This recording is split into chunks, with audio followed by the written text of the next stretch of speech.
Assalamualaikum warahmatullahi wabarakatuh. Bagaimana kabarnya anak-anak solih dan solihah kelas 5 pagi hari ini? Semoga selalu dalam lindungan Allah Subhanahu wa Ta'ala. Sebentar lagi kalian akan penilaian akhir semester 1. Kalian jaga kesehatan dan tetap semangat untuk belajar. Untuk materi PADB kali ini, Bu Nana ingin membahas tentang Nabi Sulaiman alaihissalam. Bu Nana hanya merangkumkan dan untuk cerita-cerita tentang Nabi Sulaiman dengan semut, Nabi Sulaiman dengan Ratu Bilqis, terus wafatnya Nabi Sulaiman bisa kalian baca sendiri di buku paket. Nabi Sulaiman adalah putra Nabi Daud alaihissalam yang sudah Bu Nana bahas pekan yang telah lalu. Nabi Sulaiman alaihissalam sudah menampakkan tanda-tanda kecerdasan, ketajaman otak, dan kepandaian berpikir ketika berusia 11 tahun. Karena setiap ada sidang peradilan, beliau selalu mendampingi Nabi Daud dalam membuat keputusan. Setelah Nabi Daud alaihissalam wafat, Nabi Sulaiman menggantikannya menjadi raja, padahal beliau baru berusia 13 tahun. Di bawah kepemimpinan Nabi Sulaiman alaihissalam, Bani Israel mencapai puncak kejayaan.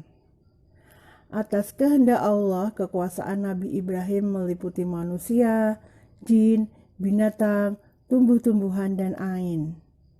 Nabi Sulaiman mengajak Ratu Bilqis yang menyembah matahari untuk menyembah Allah Subhanahu wa Ta'ala dengan mengutus burung hudhud untuk menyampaikan surat dari Nabi Sulaiman.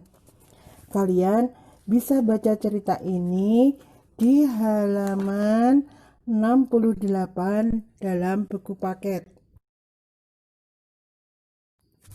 Allah memberikan mukjizat kepada Nabi Sulaiman, antara lain beliau bisa berbicara dan mengetahui bahasa hewan.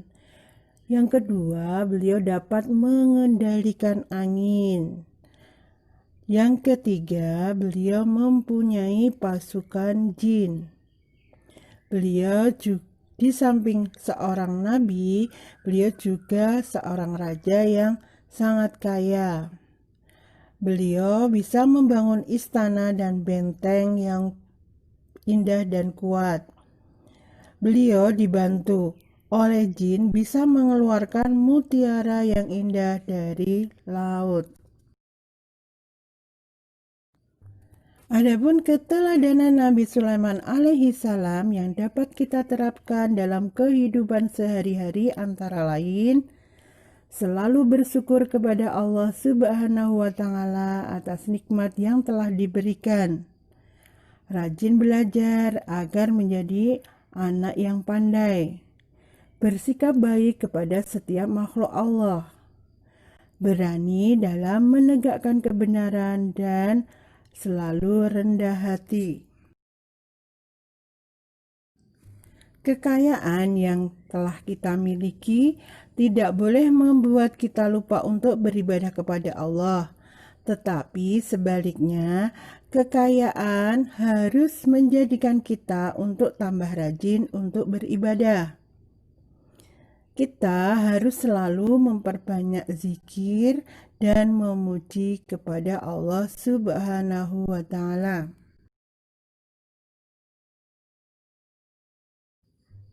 Untuk pertemuan kali ini, Bu Nana cukupkan sekian dulu. Tetap semangat belajar dan selalu istiqomah dalam beribadah. Bu Nana akhiri, wassalamualaikum warahmatullahi wabarakatuh.